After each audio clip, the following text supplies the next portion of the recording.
ओम नमः शिवाय गुरवे सच्चिदानंदमूर्तये निष्प्रपंचाय शांताय निरालंबाय तेजसे। हरिओम प्रभु जी, आज के इस अध्यात्म परिषद में आप सबका स्वागत है। आज का प्रश्न भावनगर गुजरात से संगीतज्ञ विनुभाई जी का है। उन्होंने पूछा है कि अब यह मेरा अंतिम जन्म ही हो, अब यह मेरा अंतिम जन्म ही हो, ऐसा कोई उपाय है तो बताइए। तो प्रभु जी, हमारे वेदांत शास्त्र के जो भी महात्मा है या वेदांत शास्त्र के जो भी ग्रंथ है, यही तो बताते हैं सब। फिर भी एक शब्द में अगर उसको कहे कि अगर मुझे जन्म नहीं चाहिए तो मुझे मृत्यु से मुक्त होना पड़ेगा। मृत्यु ही नहीं होगी तो फिर जन्म नहीं होगा, तो मृत्यु तो होगी, तो मुझे जानना पड़ेगा कि मृत्यु मेरी होती है या नहीं। और एक तरीका दूसरा भी है, आसान तरीका, कोई इच्छा मत करो, जन्म नहीं होगा। अगर हम नहीं चाहेंगे तो जन्म नहीं होगा। हम चाहते हैं इसीलिए तो जन्म होता है। अच्छा, हम जन्म चाहते हैं क्या? नहीं, हम जन्म नहीं चाहते, लेकिन ऐसी ऐसी वस्तुएं चाहते हैं जिसकी प्राप्ति हमें पुनर्जन्म के बगैर हो नहीं सकती। कोई सुख, कोई भोग, कोई सुविधा, कोई मान, कोई सम्मान, कोई धन दौलत, कोई पुत्र परिवार, जो भी, कोई यश कीर्ति, हम जो भी चाहते हैं। अब इस जन्म में तो हम पूर्व के कर्मों का फल लेकर आए हैं या पूर्व जन्म की जो इच्छा है उसकी पूर्ति के लिए आए हैं। अब आगे हमारी कोई कामना ही न रहे, कोई चाहना ही न रहे, तो किस लिए जन्म मिलेगा भाई? हमें जब कुछ चाहिए ही नहीं तो जन्म क्यों मिलेगा? हाँ, एक कारण, जन्म के दो कारण है। एक तो हमारी कामना, वैसे तो एक ही कारण है, लेकिन मोटे मोटे रूप में देखें तो दो उसकी ब्रांचेस, दो विभाग, दो पहलू मान सकते हैं कि हमारी कामना की पूर्ति के लिए हमें नया शरीर मिलता है। अच्छा, हमें कामना की पूर्ति क्यों करनी है, क्यों हमारी कामना है? तो हम अपने आप को नहीं जानते, अपने आप को अपूर्ण मानते हैं, इसलिए अपनी पूर्ति के लिए, अपनी पूर्णता की प्राप्ति के लिए हमें कामना होती रहती है। कौन सी अपूर्णता हमें खलती है? ओह सॉरी, हम चाहते हैं कि हम अमर हो जाए, तो हम नहीं जानते कि हम अमर है। हम चाहते हैं कि हम स्वाधीन हो जाए, हम नहीं जानते हैं कि हम स्वाधीन नहीं है, स्वाधीन है यह हम नहीं जानते। हम चाहते हैं कि हमें सुख ही सुख हो, दुख न हो, तो हम नहीं जानते कि हम सुख स्वरूप है। तो ये नहीं जानना माने अज्ञान। तो हमारे पुनर्जन्म का मुख्य कारण है अज्ञान। अज्ञान के कारण पैदा होती है कामना, और कामना जो प्रगाढ़ होती है उसको ऐषणा भी कहते हैं। तो ऐषणा का त्याग कर दो।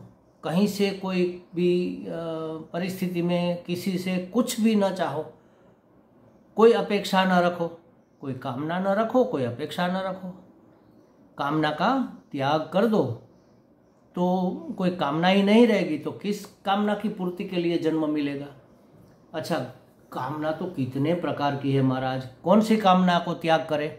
तो हमारे शास्त्र ने सभी कामनाओं को 3 विभाग में विभाजित कर दिया है। ये 3 कामनाओं का त्याग, उसको शास्त्र की भाषा में कहते ऐषणात्रय त्याग, जो सन्यासी करते हैं। सन्यास लेना माने क्या? ऐषणात्रय का त्याग करना, इसी का नाम सन्यास है, बाकी किसी और का नाम सन्यास नहीं है। कौन सी 3 ऐषणाएं हैं? एक तो है वित्तेषणा, धन की ऐषणा, धन की कामना, धन की वासना कह लो। तो धन माने क्या? सिर्फ रुपया पैसा नहीं, धन माने जो भी हमारी धन दौलत संपत्ति प्रॉपर्टीज वगैरह जो भी है, जिसकी कोई वैल्यू है, जिसके बदले में हमें कुछ मिल सकता है, उसको कहेंगे धन। उसमें पशु भी आते हैं, गाड़ी बंगलो भी आता है, प्रॉपर्टीज भी आती है, क्योंकि उसके बदले में हम जो चाहे वो ले सकते हैं, उसकी कुछ वैल्यू है, मार्केट वैल्यू, उसको धन कहेंगे। तो धन की ऐषणा, उसको कहेंगे वित्तेषणा। तो वित्तेषणा का त्याग करो, क्योंकि हमें कुछ चाहिए ही नहीं ना।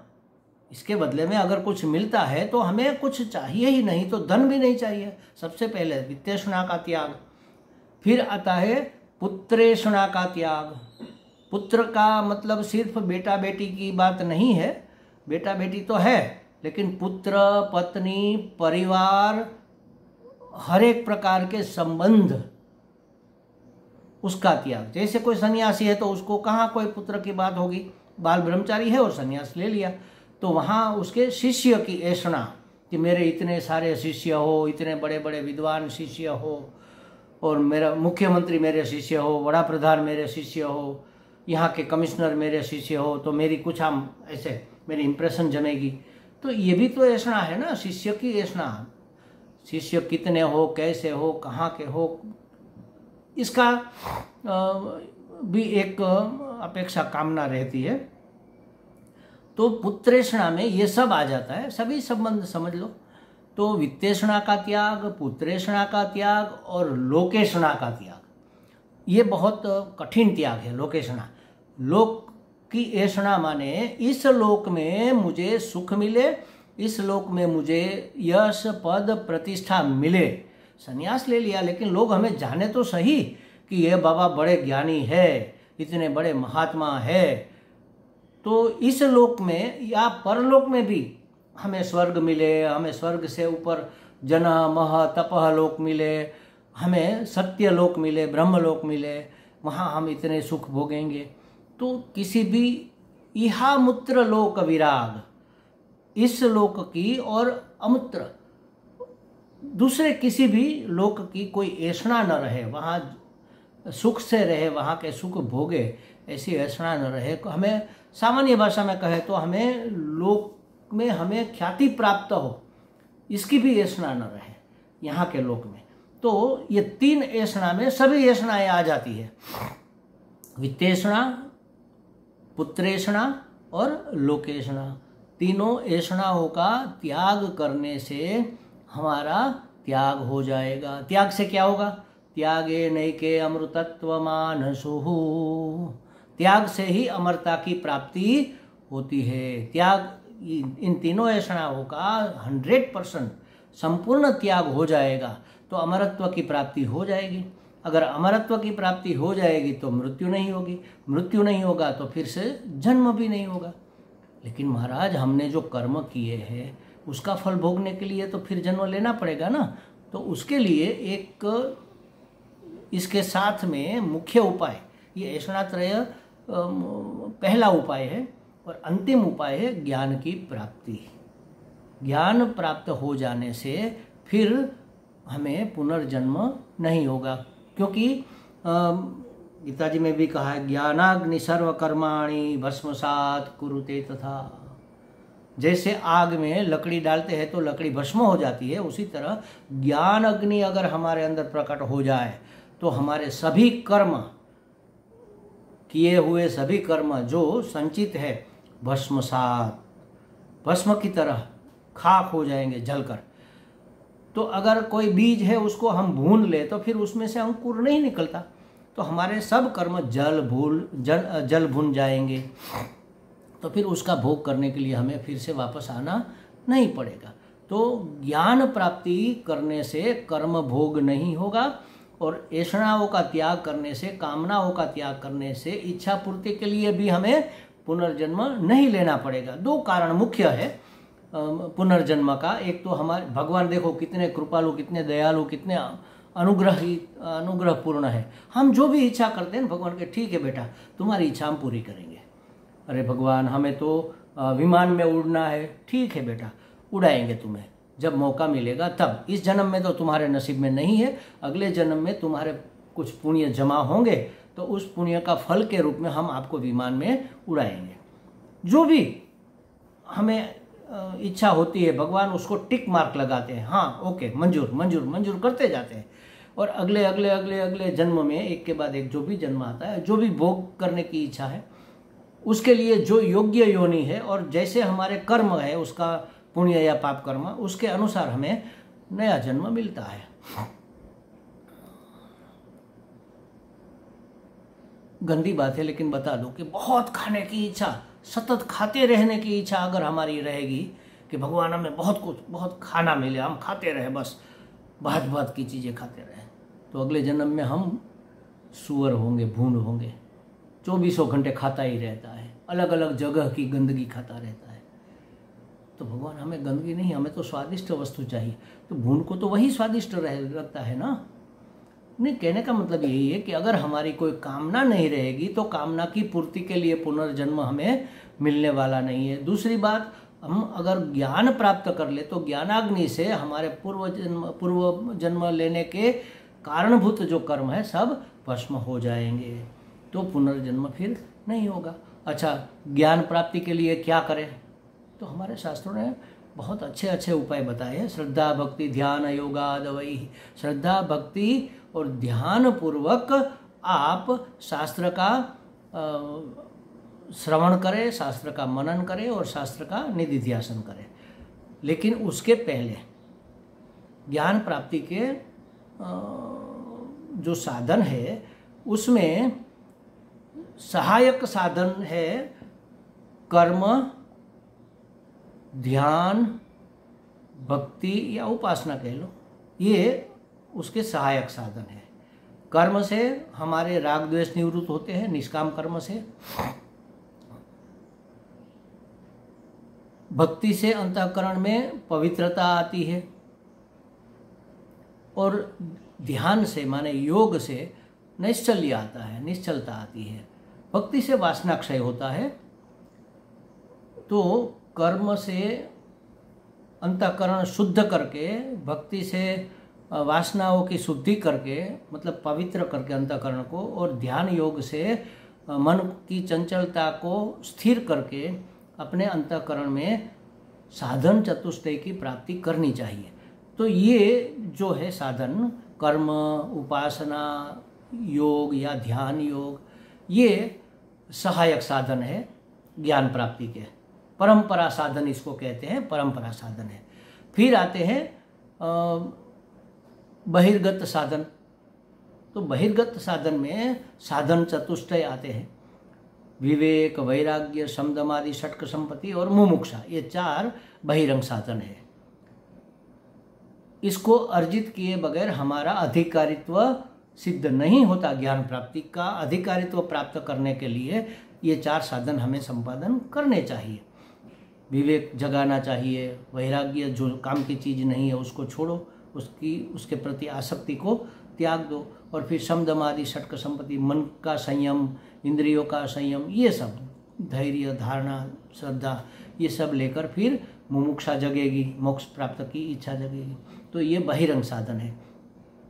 अगर यहाँ तक पहुँच जाए तो फिर शास्त्र ज्ञान प्राप्त करने के लिए गुरु की शरण में जाओ। सदगुरु जो श्रोत्रिय ब्रह्मनिष्ठ है उससे शास्त्र का श्रवण करो। अपने आप श्रवण करने से हमें ज्ञान नहीं इसलिए होगा क्योंकि हमारे ज्ञान की, हमारे अर्थघटन की मर्यादा है। शास्त्र का जो अर्थघटन होना चाहिए वो हमारे अनुभव की चीज़ नहीं है, गुरु के अनुभव की चीज़ है। इसलिए गुरु से ही श्रवण करना चाहिए। ऐसा शंकराचार्य इत्यादि कई महात्मा पुरुषों ने कहा है, शास्त्र में भी लिखा है कि चाहे कितना भी विद्वान हो, अपने तरीके से शास्त्र का श्रवण उसे फलीभूत नहीं होगा। नहीं करना ऐसा नहीं, करो, लेकिन सिर्फ इसी से आपको ज्ञान नहीं होगा। तो सदगुरु की शरण में जाओ, विधि विधान के अनुसार जाओ, उसकी सेवा करो, शुश्रूषा करो, नम्रता दिखाओ, फिर प्रसन्नता देखकर गुरु को प्रश्न पूछो और ऐसे ज्ञान प्राप्त करो। तो वो आपको शास्त्र का श्रवण कराएंगे। तो श्रवण करो, ये श्रवण अंतरंग साधन है। किया हुआ श्रवण मनन करो ताकि उसमें कोई संशय न रहे। संशयों का निवारण का नाम मनन है। और मनन के बाद फिर चिंतन करो, जिसको हम निधिध्यासन भी कहते हैं। जो स्पष्ट हो गया कि नहीं यही है, तो उसको दृढ़ करने के लिए निधिध्यासन है। ताकि फिर से पूर्व के संस्कार जाग न उठे, विपर्यास पैदा न हो जाए। इसलिए श्रवण मनन निधिध्यासन ये अंतरंग ज्ञान प्राप्ति के साधन है। इतना होते ही आपको ज्ञान प्राप्त हो जाएगा। क्या ज्ञान प्राप्त होगा? अहम ब्रह्मास्मि, मैं ब्रह्म हूँ। तो ब्रह्म माने बृहत्वात् ब्रह्म, जो सत्य चित्त आनंद स्वरूप है, परमात्मा कह लो, ब्रह्म कह लो। जो सत्य है माने जो पहले था, आज भी है, कल भी रहेगा। चित्त माने जो ज्ञान स्वरूप है, सर्वतंत्र स्वतंत्र है। और आनंद स्वरूप है, अनंत है, अखंड एक रस अनंत आनंद स्वरूप है। ऐसा अगर मैं हूँ तो मेरा कैसे अवसान, मेरी मृत्यु कैसे होगी? मृत्यु नहीं होगी तो मेरा जन्म कैसे होगा? तो मृत्यु तो होती दिख रही है, तो जिसकी मृत्यु होती है उसका जन्म होगा। शरीर की मृत्यु होती है ना, तो शरीर तो मैं हूँ नहीं, तो शरीर की मृत्यु होती है तो दूसरे शरीर का जन्म होगा। लेकिन कब होगा? जब हमारी कोई कामना रही होगी, तब उस कामना की पूर्ति के लिए, ये भोगायतन कहते हैं इस शरीर को, इस शरीर में भोग भोगने के लिए ये आयतन मिलता है। कोई कामना नहीं रही तो नया शरीर नहीं रहेगा, तो ये शरीर जल का भस्म हो जाएगा। पंच तत्वों का बना है, 5 महाभूत अपने अपने तत्वों में मिल जाएंगे और हम अखंड अनंत एक रस आनंद स्वरूप चैतन्य गण बनकर रह जाएंगे। तो न तो हमारा पुनर्जन्म होगा, न तो सुख होगा, न तो दुख होगा, अखंड आनंद में हम अवस्थित हो जाएंगे। मुख्य बात 2 है, एक तो कामनाओं का त्याग माने ऐषणात्रय का त्याग, और ज्ञान की प्राप्ति। यही हमारे